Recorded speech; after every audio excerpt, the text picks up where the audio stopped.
It says these plans have been shelved. So how will the region satisfy its pressing gas needs? Jeremy Howell reports from Qatar, the gas capital of the Gulf.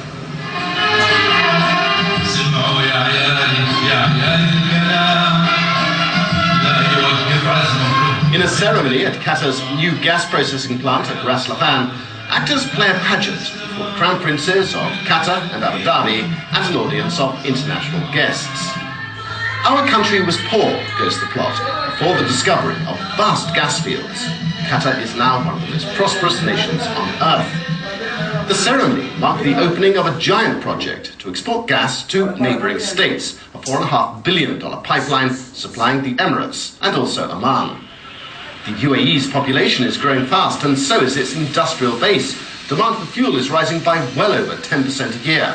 The Dolphin gas pipeline will provide 1/3 of its total energy needs. We keep, planning our energy requirements always far ahead. The UAE was the first to import when, as you know, everybody else thought that was taboo. The growth rate we are experiencing are exceptional at this moment. I agree with you. But so are our plans. Our plans have been very robust in the past.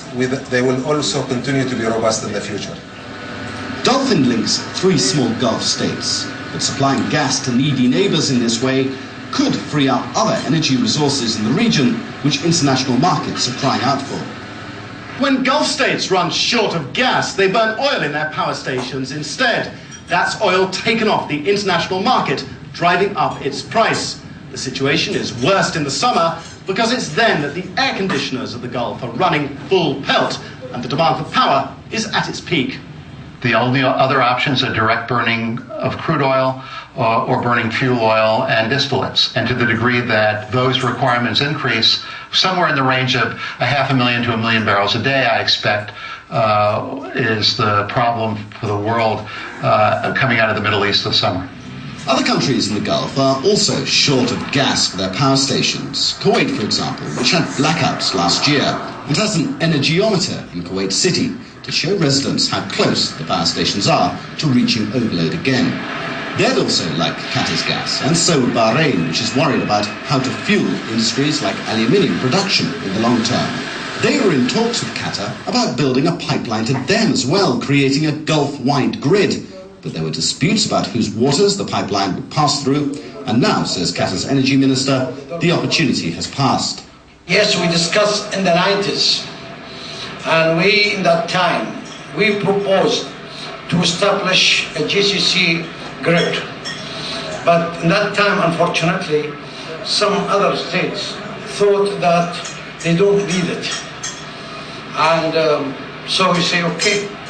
Now my problem, everybody now coming, asking for gas, and everyone putting a lot of pressures from all customers. Either they need gas, either they need more gas. So this is my challenge now to say, wait please. International energy companies are entering the Gulf to try and fill the looming gas supply gap. BP, for example, which is now preparing to drill in large fields in central Oman, is trying to extract the so-called tight gas, which lies deep under the desert sands, under layers of almost impenetrable rock. To get the gas out requires some specialised techniques. Drilling down through very hard rock, and in this case down 5 kilometres.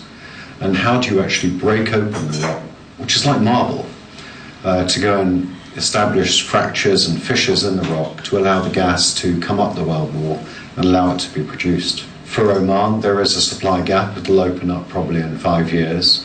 But then by 2020, this could double Oman's production. Only 2 decades ago, energy companies flared on the gas which came out of their oil wells as an unwanted byproduct. Now billions of dollars are being spent in the Middle East on new ways to extract it and to distribute it. It's coming to contend with oil as the great prize that countries and corporations dream of clinching. Jeremy Howell reporting on Qatar's new gas pipeline there.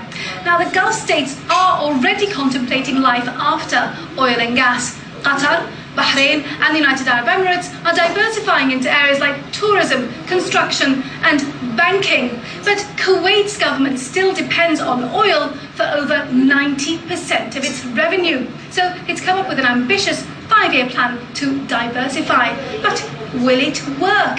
Ben Thompson reports from Kuwait. Kuwait is one of the world's richest nations, thanks largely to soaring oil prices. But it knows that oil won't last forever, so it's already preparing for the future. It's setting out a plan for the next 5 years to diversify its economy, boost public spending and attract more foreign investment. But the country has a checkered history of plans like these. Previous attempts have failed to make any real progress. The man charged with drawing up the latest plan says it's ambitious, but not impossible. We had so many, attempts to offer a plan, but none of them has been materializing and accepted by the parliament and enforced by law. We are hopeful this time that we are using a scientific method. We did not really go into the plan without having a vision for the country of Kuwait. We need to be developed as much as other countries in the region. So why we are holding our potential, why there is some kind of latent capacities within the economy has not been unleashed. So whilst it sounds good in theory, the turbulent relationship between the government and the parliament could still threaten its success.